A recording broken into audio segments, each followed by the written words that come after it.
পঞ্চভূতত বিলীন বিৰুবালা ৰাভাৰ নশ্বৰ দেহ আজি পুৱা 9:23 জি এম চিত শেষ নিশ্বাস ত্যাগ কৰে বিৰুবালা ৰাভাই ডাইনী হত্যাকে ধৰি সমাজৰ বিভিন্ন অন্ধবিশ্বাসৰ বিৰুদ্ধে আজীৱন যুঁজ দি অৱশেষত জীৱন যুঁজত হাৰ মানিলে এগৰাকী মহিয়সী নাৰীয়ে ৰাষ্ট্ৰীয় মৰ্যাদাৰে গোৱালপাৰা জিলাৰ জন্মগাঁও ঠাকুৰবিলা গাঁৱত শেষকৃত্য সম্পন্ন কৰা হয় শেষকৃত্য অনুষ্ঠানত ৰাজ্য চৰকাৰৰ হৈ উপস্থিত থাকে মন্ত্ৰী জয়ন্ত মল্লবৰুৱা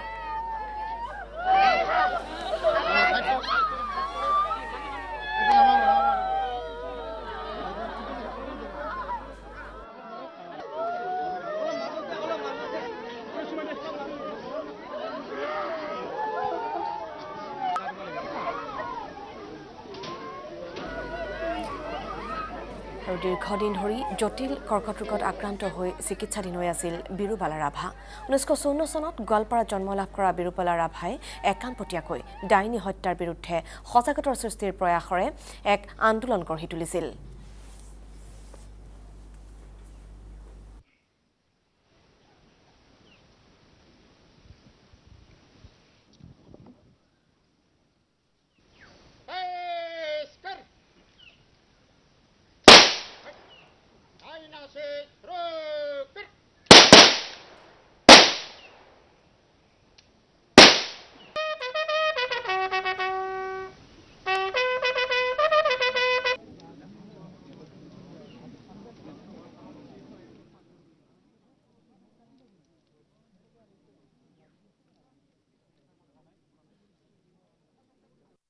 অসমীয়া সমাজ জীৱনৰ কাৰণে এটা ডাঙৰ ক্ষতি অসমৰ এগৰাকী মহিয়সী নাৰী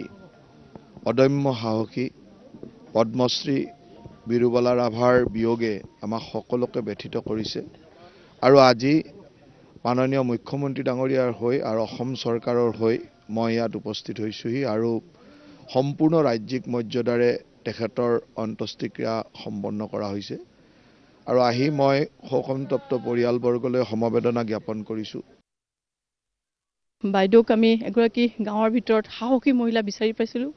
যিটো ডাইনী অন্ধবিশ্বাসৰ বিৰুদ্ধে মুক্ত কণ্ঠে সাহসেৰে মাত মাতিছিলে এই যিটো বৃক্ষ অসম মহিলা সমতা ছ'চাইটিয়ে ৰুইছিলে সমাজত তেখেতে গোটেই সমগ্ৰ বিশ্বতে তেখেতৰ নাম খোদিত কৰিছে আৰু আমি বাইদেউক আজি হেৰুৱাইছোঁ গতিকে আমি এই বাইদেউৰ যিখিনি কৰ্মৰাজি বাইদেৱে যিটো বিচাৰিছিলে এইটো কুসংস্কাৰমুক্ত এখন সমাজ হ'ব লাগে নিৰ্দোষী মানুহে কোনো নিৰ্যাতনৰ বলি হ'ব নালাগে এনেগৰাকী মহান ব্যক্তি আমি আমাৰ মাজৰ পৰা হেৰুৱাইছোঁ আৰু বাইদেউৰ যিখিনি আদৰ্শ সেইখিনি যাতে আমি সমাজে জীয়াই ৰাখিবৰ কাৰণে চেষ্টা কৰোঁ বাইদেউৰ যিখিনি ইচ্ছা সেইখিনি যাতে আমাৰ ফলৱতী কৰিব পাৰোঁ এইখিনি মই আশা ৰাখিছোঁ